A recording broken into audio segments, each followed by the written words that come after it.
Hello hi friends, welcome back to our channel.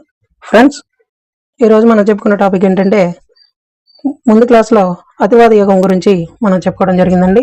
అయితే అతివాద యుగంలో ముగ్గురు వ్యక్తుల గురించి మనం డిస్కషన్ చేస్తున్నాం. అదే లాల్ బాల్ పాల్ అంటే లాలా లజపత్ రాయ్, బిపిన్ చంద్రపాల్, అలాగే బాలగంగాధర్ తిలక్. ఈ ముగ్గురు వ్యక్తుల గురించి మనం చర్చించుకోవడం జరిగింది. తర్వాత చూసినట్లయితే ఈ అతివాద యుగంలో మరొక వ్యక్తి అరవింద ఘోష్. ఈ అరవింద్ ఘోష్ గురించి మనం కొన్ని విషయాలు తెలుసుకుందాం. అయితే బెంగాల్ ప్రాంతానికి చెందిన వ్యక్తి ఇతను. ఎవరండి? ఈ అరవింద్ ఘోష్ బెంగాల్ ప్రాంతానికి చెందిన వ్యక్తి. అదేవిధంగా అతివాదిగా ఉండి చివరికి ఆధ్యాత్మిక తత్వవేత్తగా మారాడు. ఎవరండి? ఈ అరవింద్ ఘోష్ అతివాదిగా ఉండి చివరకు ఆధ్యాత్మిక తత్వగా మారడం జరిగింది. అయితే 1902 సంవత్సరంలో కలకత్తాలో స్థాపించబడిన విప్లవ సంఘం అనుశీలన సమితి ఏంటండి? విప్లవ సంఘం ఏంటండి? అనుశీలన సమితి. ఈ అనుశీలన సమితిని స్థాపించడం జరిగింది.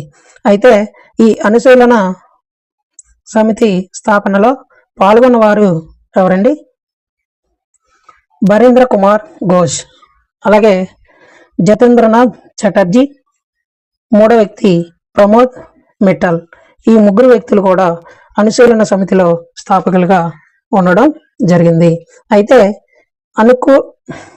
అనుశీలన సమితికి సహకారం అందించింది సిస్టర్ నివేదిత అరవింద్ ఘోష్. ఈ అనుశీలన సమితికి సహకారం అందించింది ఎవరండి?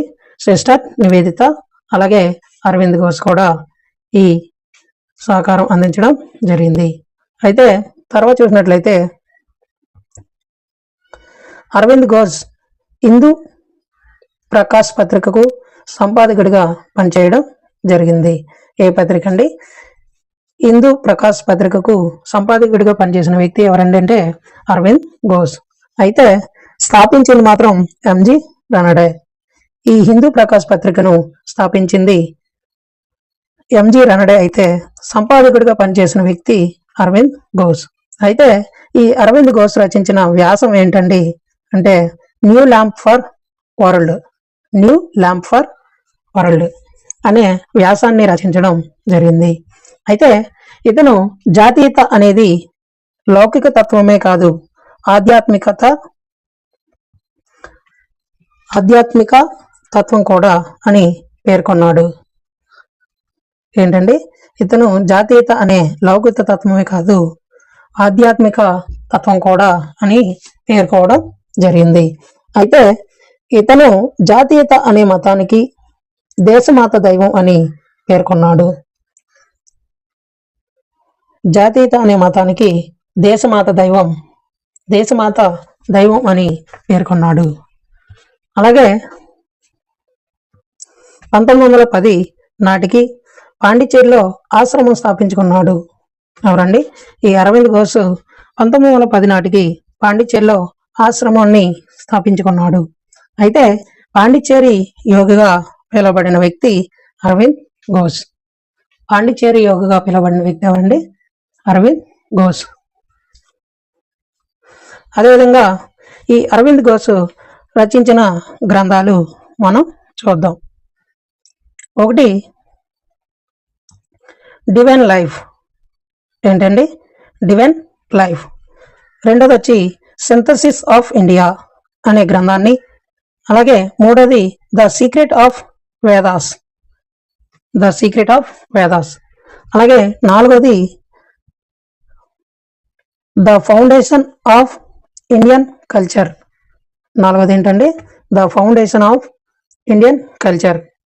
ఐదోది సావిత్రి యోగి. ఈ 5 గ్రంథాలను రచించిన వ్యక్తి ఎవరయ్యా అంటే మన అరవింద్ ఘోష్. అలాగే తర్వాత చూసినట్లయితే వందే మాతర ఉద్యమం గురించి మనం కొన్ని పాయింట్లు చెప్పుకుందాం. అయితే ఈ వందే మాతర ఉద్యమం 1905 నుండి 1911 వరకు ఉన్న కాలంలో వందే మాతరం ఉద్యమం కాలంగా మనం చెప్పుకోవడం జరుగుతుంది. అయితే వందే మాతరం స్వదేశీ ఉద్యమ లక్షణాలు ఏంటండి? వందే మాతరం యొక్క స్వదేశీ ఉద్యమ లక్షణాల గురించి మనం చూద్దాం. ఒకటి, విదేశీ వస్తువులను బహిష్కరించాలి. ఏంటండి? ఈ వందే మాతరం ఉద్యమం స్వదేశీ ఉద్యమాల లక్షణాలు ఏంటండి? విదేశీ వస్తువులు బహిష్కరించాలి. అలాగే రెండోది వచ్చి స్వదేశీ వస్తువులను ఉపయోగించాలి. విదేశీ వస్తువులను బహిష్కరించాలి, అలాగే స్వదేశీ వస్తువులను ఉపయోగించాలి. అదేవిధంగా విదేశీ పరిశ్రమలను బహిష్కరించాలి, అలాగే స్వదేశీ పరిశ్రమలను స్థాపించాలి. ఏంటండి?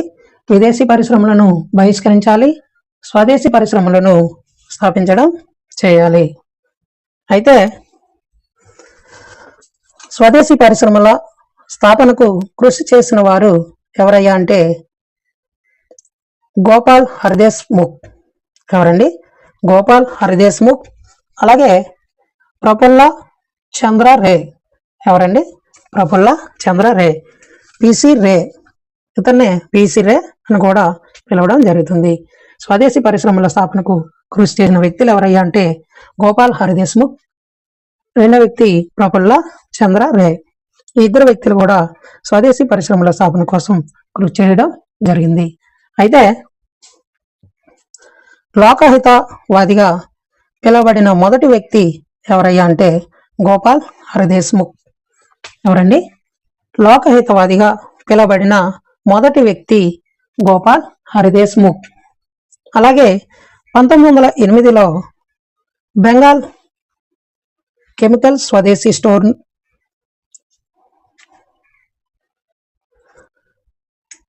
1908 సంవత్సరంలో బెంగాల్ కెమికల్ స్వదేశీ స్టోర్స్ స్థాపించింది ఎవరండి? పిసి రే. ఎవరండి? ప్రఫుల్ల చంద్ర రే. ఎప్పుడండి? 1908 సంవత్సరంలో బెంగాల్ కెమికల్ స్వదేశీ స్టోర్స్ ని స్థాపించింది పిసి రే. అదేవిధంగా 1911లో 5వ జార్జ్ ఆదేశం మేరకు రెండవ హార్డింగ్స్ బెంగాల్ విభజన రద్దు చేయడం జరిగింది. ఎప్పుడండి? 1911 సంవత్సరంలోని 5వ జార్జ్ ఆదేశం మేరకు రెండవ హార్డింగ్స్ బెంగాల్ విభజనను రద్దు చేయడం జరిగింది. అయితే దీని వలన వందే మాతర ఉద్యమం ఆగిపోయింది. ఈ బెంగాల్ విభజన రద్దు చేయడం వల్ల వందే మాతర ఉద్యమాన్ని నిలిపివేయడం జరిగింది. తర్వాత చూసినట్లయితే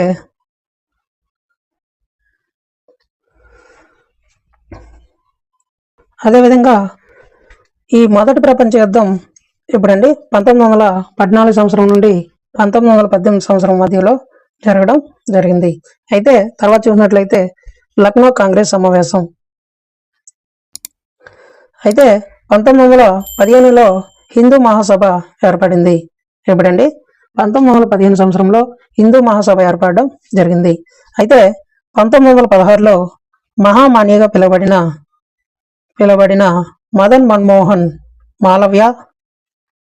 ఎవరండి? మదన్ మన్మోహన్ మాలవ్య బెనారస్ కేంద్రంగా హిందూ విశ్వవిద్యాలయం స్థాపించడం జరిగింది. ఎప్పుడండి? 1916లో మహామాన్యగా పిలువబడిన వ్యక్తి మదన్ మోహన్ మాలవ్య బెనారస్ కేంద్రంగా హిందూ విశ్వవిద్యాలయాన్ని స్థాపించడం జరిగింది. బెనారస్ కేంద్రంగా హిందూ విశ్వవిద్యాలయం స్థాపించిన వ్యక్తి ఎవరండి? మదన్ మోహన్ మాలవ్య. అయితే 1916లో లక్నో కాంగ్రెస్ సమావేశంలో అధ్యక్షుడు అంబికా చరణ్ మజుందార్. ఎవరండి? 1916 సంవత్సరంలో లక్నో కాంగ్రెస్ సమావేశానికి అధ్యక్షుడిగా వ్యవహరించిన వ్యక్తి అంబికా చరణ్ మజుందార్. అయితే ఈ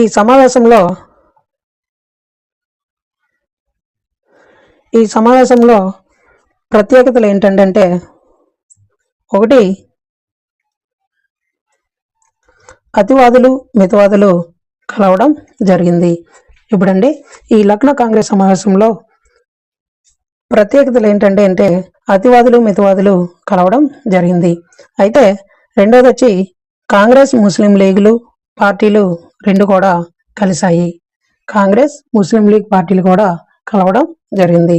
అయితే హోమ్ రూల్ ఉద్యమం చేయాలని తీర్మానించారు. ఎప్పుడండి ఈ లక్నో కాంగ్రెస్ సమావేశంలో హోమ్ రూల్ ఉద్యమం చేయాలని తీర్మానించారు.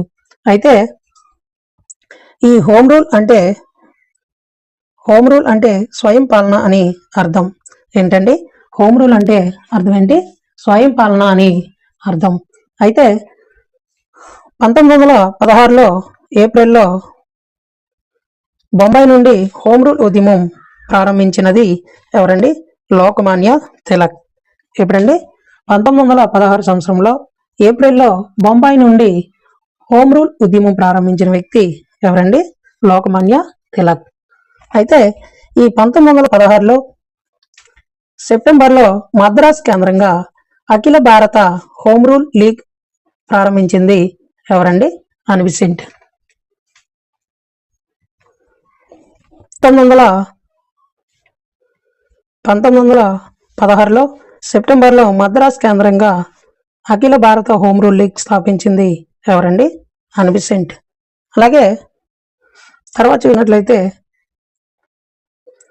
అన్ బెసెంట్ న్యూ ఇండియా అలాగే కామన్వెల్త్ పత్రికల ద్వారా హోమ్ రూల్ని ప్రచారం చేయడం జరిగింది. ఎప్పుడండి న్యూ ఇండియా అలాగే కామన్వెల్త్ పత్రికల ద్వారా హోమ్ రూల్ని ప్రచారం చేసింది ఎవరండి? అన్ బెసెంట్. అలాగే యంగ్ మెన్స్ ఇండియన్ అసోసియేషన్ని స్థాపించినది కూడా ఎవరండి? అన్ బెసెంట్. యంగ్ మెన్స్ ఇండియన్ అసోసియేషన్ని స్థాపించిన వ్యక్తి అన్ బెసెంట్. అలాగే మాతృదేశ సేవ మాధవ సేవ అని పలికింది ఎవరండి? మన అన్ బెసెంట్ గారు మాతృదేశ సేవ మాధవ సేవ అని పలకడం జరిగింది. అయితే ఈ అన్ బెసెంట్ ఆంధ్ర పర్యటన ఏర్పాటు చేసింది. అన్ బెసెంట్కు ఆంధ్ర పర్యటనకు ఏర్పాటు చేసింది ఎవరండి? మోచర్ల హనుమంతరావు. ఆంధ్ర పర్యటన కోసం ఏర్పాటు చేసింది ఎవరండి? మోచర్ల హనుమంతరావు. అయితే 1917 సంవత్సరంలో ఆగస్టు 20న బాధ్యతాయుతమైన ప్రభుత్వాన్ని ఇస్తామని మాంటేగ్ ప్రకటన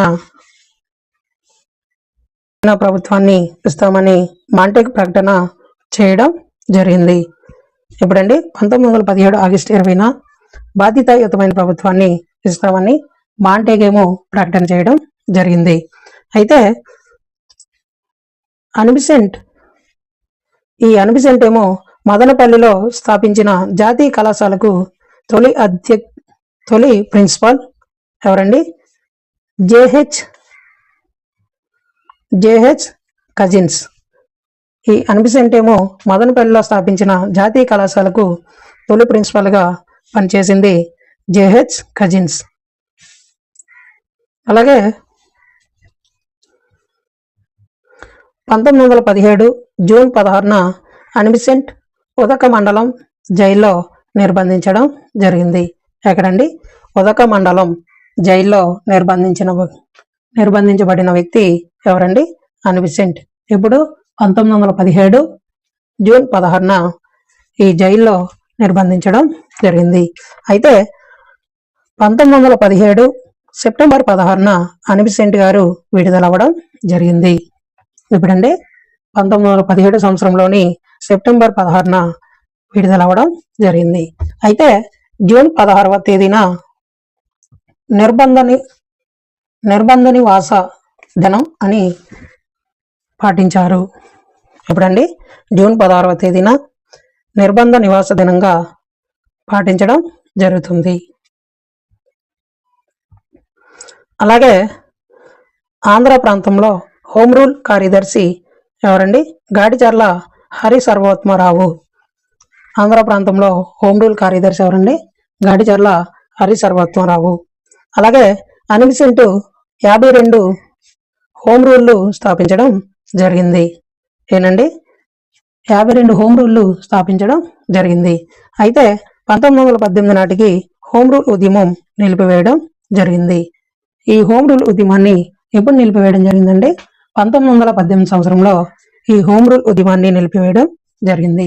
అయితే హోమ్ రూల్ ఉద్యమం తర్వాత భారత ప్రజలు బ్రాహ్మణులు అలాగే బ్రాహ్మణేతరులుగా విడిపోవడం జరిగింది. ఎప్పుడండి? ఈ హోమ్ రూల్ ఉద్యమం తర్వాత భారత ప్రజలు బ్రాహ్మణులు బ్రాహ్మణేతరులుగా విడిపోయారు. అలాగే 1918లో బ్రిటిష్ పాలనలో 1918లో బ్రిటిష్ పాలనలో మాంటేగ్ చేమ్స్ఫర్డ్ చట్టం ప్రవేశపెట్టారు. ఎప్పుడండి? 1918 సంవత్సరంలో బ్రిటిష్ పాలనలో మాంటేగ్ చేమ్స్ఫర్డ్ చట్టాన్ని ప్రవేశపెట్టడం జరిగింది. అయితే ఈ చట్టం 1919 ఫిబ్రవరిలో ఆమోదించడం జరిగింది. ఎప్పుడండి?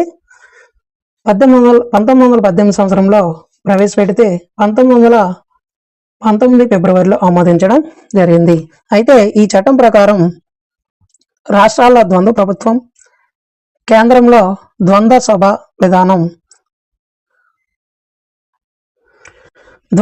విధానం ఏర్పడడం జరిగింది. అయితే కేంద్రంలో ఏర్పడిన ద్వంద్వ సంస్థలు ఏంటో మనం చూద్దాం. ఒకటి కౌన్సిల్ ఆఫ్ స్టేట్స్. ఏంటండి? కౌన్సిల్ ఆఫ్ స్టేట్స్ 60 మంది వ్యక్తులు పాల్గొంటే దీంట్లో 37 మంది ఎన్నికవడం జరిగింది. అలాగే మిగతా 23 మంది నియామకం అయ్యారు. అయితే సెంట్రల్ లెజిస్లేటివ్ అసెంబ్లీ నుండి 145 మంది ఎన్నికవడం జరిగింది. అయితే ఈ 145 మందిలో 104 మంది ఎన్నిక, అదేవిధంగా 41 మందిని నియామకం చేయడం జరిగింది. అదేవిధంగా ఎన్నికైన వారిలో 52 మంది ప్రత్యేక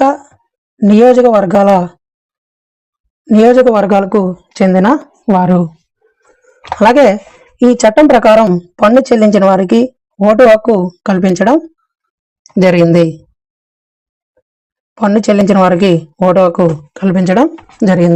అయితే క్రైస్తవులకు, సిక్కులకు అలాగే ఆంగ్లో ఇండియన్లకు ప్రత్యేకంగా నియోజకవర్గాలు కేటాయించింది. ఏదండి? మాంటేగ్ చేమ్స్ఫర్డ్ చట్టం క్రైస్తవులకు, సిక్కులకు అలాగే ఆంగ్లో ఇండియన్లకు ప్రత్యేక నియోజకవర్గాలు కేటాయించడం జరిగింది. అయితే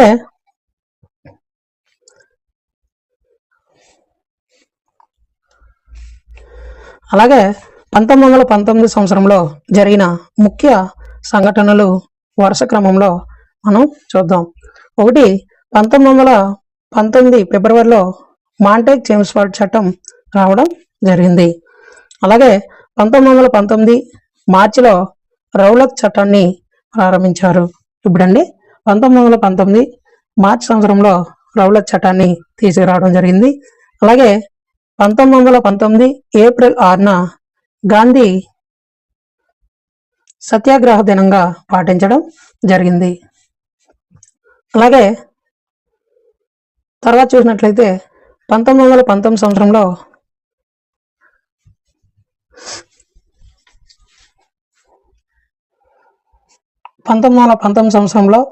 జరిగిన సంఘటనల గురించి మనం చెప్పుకుంటున్నాం కదండి. అయితే 1919 ఏప్రిల్ 6న గాంధీ సత్యాగ్రహ దినంగా పాటించడం జరిగింది.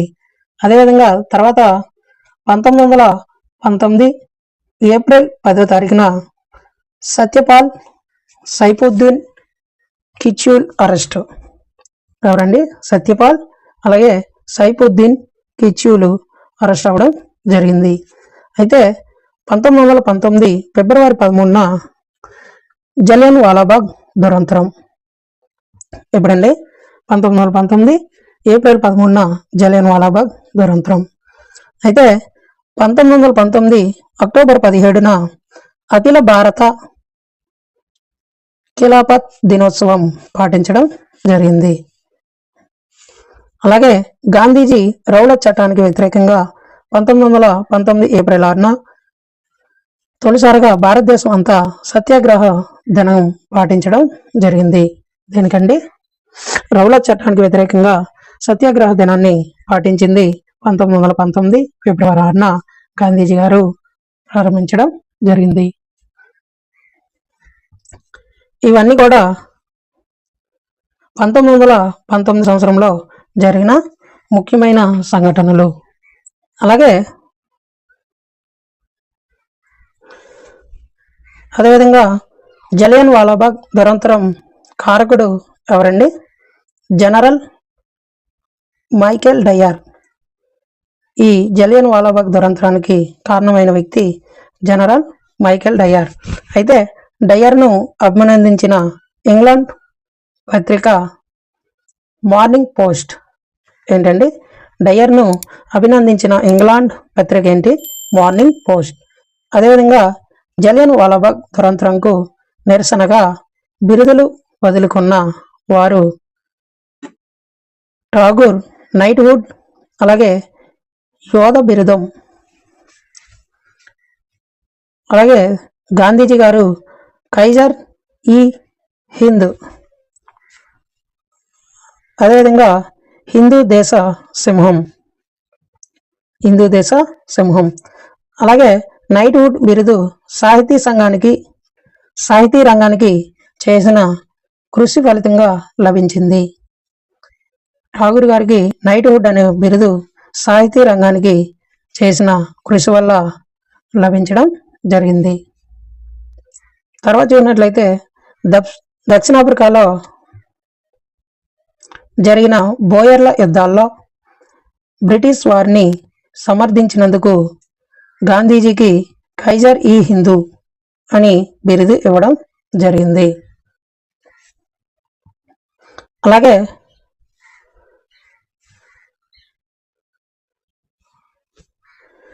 జలియన్ వాలాబాగ్ దురంతరం జరిగినప్పుడు వైస్రాయ్గా ఉంది ఎవరండి? Chelmsford. జలియన్ వాలాబాగ్ దురంతరం జరిగినప్పుడు వైస్రాయ్గా పనిచేసిన వ్యక్తి ఎవరు? Chelmsford. అలాగే జలియన్ వాలాబాగ్ దురంతరంకు నిరసనగా వైస్రాయ్ అలాగే కార్యనిర్వాహక సభ్యత్వానికి రాజీనామా చేసిన భారతీయుడు ఎవరండి? సర్ శంకర్ నాయర్. తర్వాత జలియన్ వాలాబాగ్ దురంతరంను అధ్యయనం చేయడానికి ఇంగ్లాండ్ ప్రభుత్వం హంటర్ కమిషన్ని నియమించడం జరిగింది. ఏంటండి?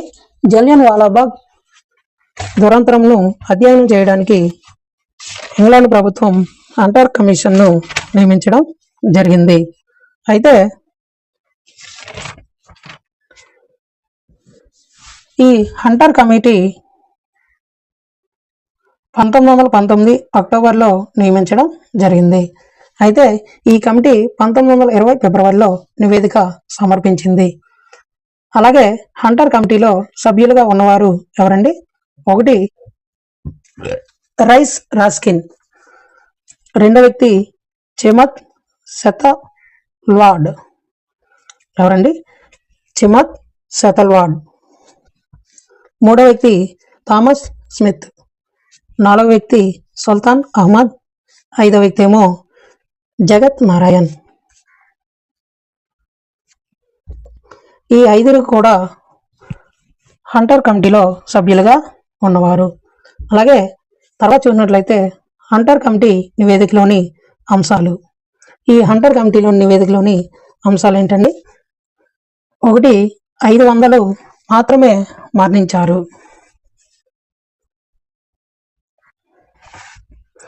500 మాత్రమే మరణించారు.